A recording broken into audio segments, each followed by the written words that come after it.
के अनंत विस्तार से लेकर पृथ्वी की सीमित परिधि तक हर चीज अपने केंद्र की ओर आकर्षित होती है।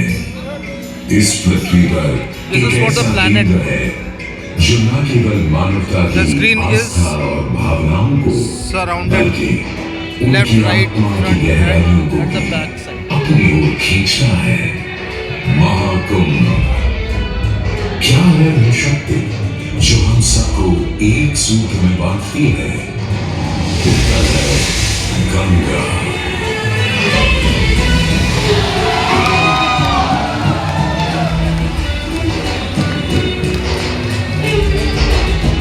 किंतु गंगा क्यों?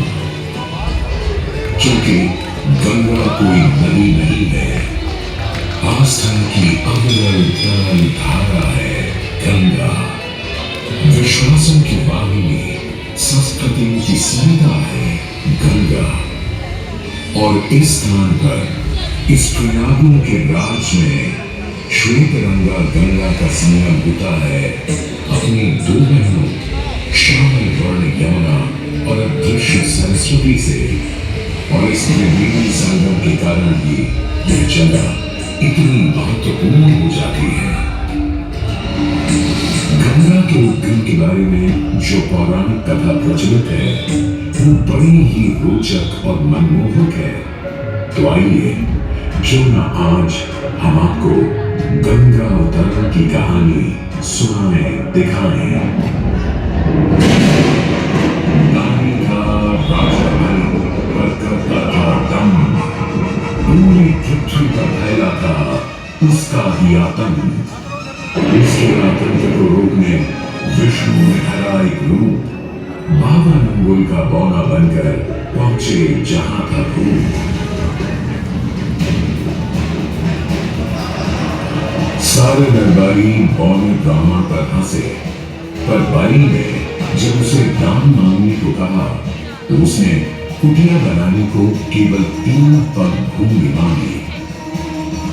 पर जब बौने ब्राह्मण ने भूमि नापने शुरू की तो जैसे भूचाल दिया गया। वामन ने पहले पग में पूरी धरती नाप ली और अगले कदम से स्वर्ग। ब्रह्मा जी ने भगवान विष्णु के चरण धोकर उस जीव को अपने कमंडल में भर लिया। और अब वामन अवतार ने अपना तीसरा पग बलि के सिर पर रख उसे पाताल लोक भेज मुक्ति दे दी।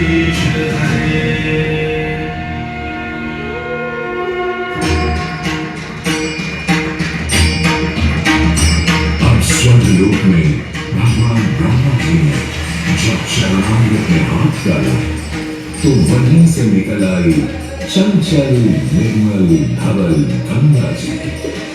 पवित्रा किंतु चंचला, आज से तू मेरी पुत्री और नाम तेरा गंगा।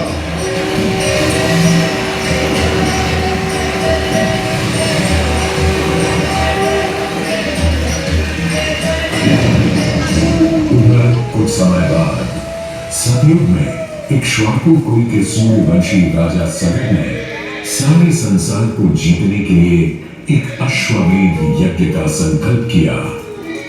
सुने सुने सुने सब सुने, यह चिन्हित पूजित धवल अश्व जहां भी जाएगा वो भूमि राजा सगर की मानी जाए। यदि किसी ने इस अश्व को रोका या पकड़ा तो उसे सगर के 60,001 पुत्रों और उनकी लक्षाधिक सेना का सामना करना पड़ेगा। सुने सुने सुने।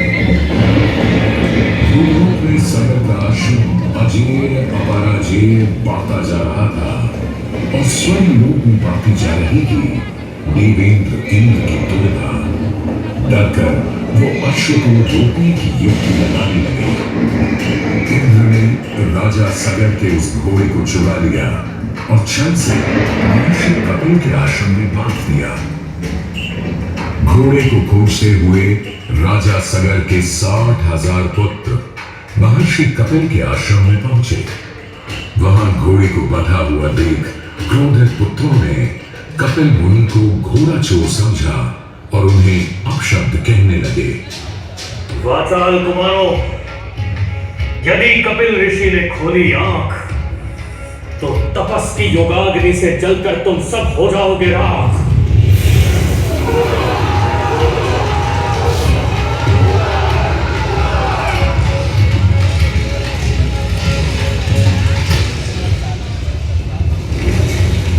उधर सगर थे चिंतित, न अश्व का पता था न पुत्रों का कोई समाचार। पिता का दुख देख पुत्र अंशुमन चल पड़े खोज पर। जब महर्षि कपिल के आश्रम पहुंचे तो देखा अश्व को और साथ ही अपने 60,000 भाइयों की भस्म को। महर्षि से की क्षमा याचना और पूछा तर्पण का उपाय। तुम्हारे भाई थे घमंडी, अविवेकी और अभिमानी। भस्म कर दिया उन्हें मैंने, जो उन्होंने मेरी नहीं मानी। गंगाजल, केवल गंगाजल ही दे सकता है मुक्ति उन्हें, जो भस्म हुए तुम्हारे परिजन। अंशुमन को अपने भाइयों के तर्पण के लिए गंगा को लाने का बहुत मन था, किंतु किसी को राजधर्म भी तो निभाना था और राज भी चलाना था। देखते देखते 7 पीढ़ियां गुजर गईं, पर 7 पीढ़ियों के बाद समय आने पर राजकुमार भगीरथ ने राजा बनने से साफ मना कर दिया।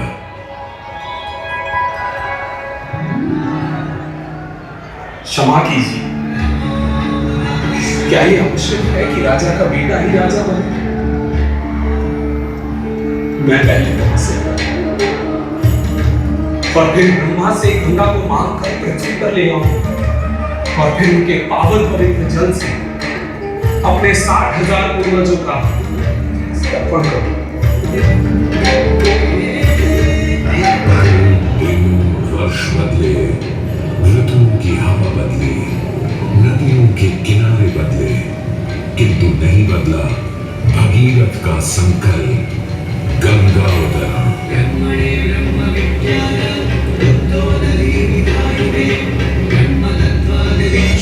पुत्र भगीरथ, हम तुम्हारे तप से प्रसन्न हैं।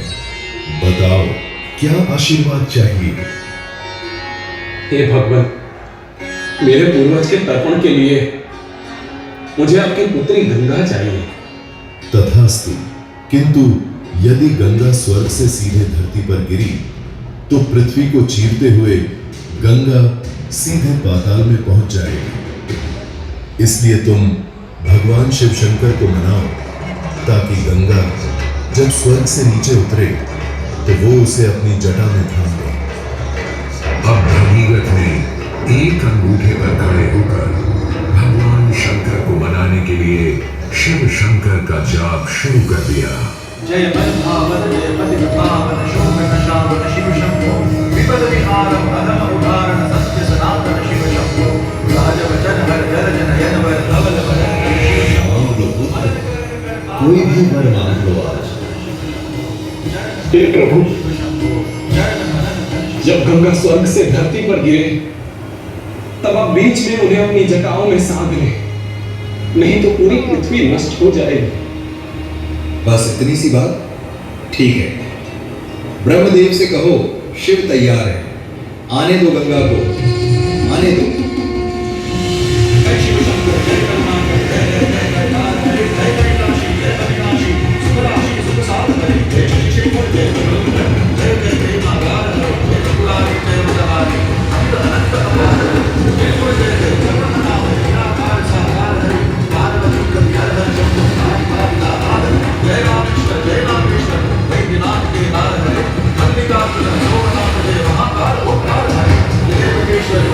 Jai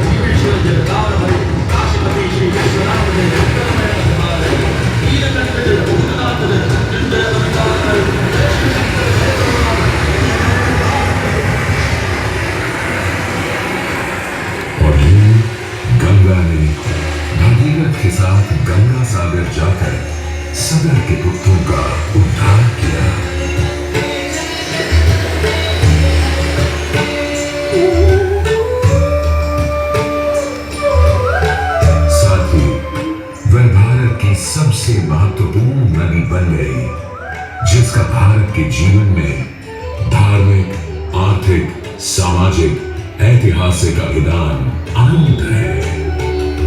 हे मां गंगे, हे जगदम्बे, हे मां गंगे। मोक्षदायिनी गंगा का यमुना और सरस्वती के साथ त्रिवेणी संगम मोक्ष का संगम है। प्रत्येक 12 वर्षों में यह महाकुंभ का स्नान करता है सर्व सिद्धि प्रदान और देता है मोक्ष का वरदान। जय गंगा मैया जी की जय।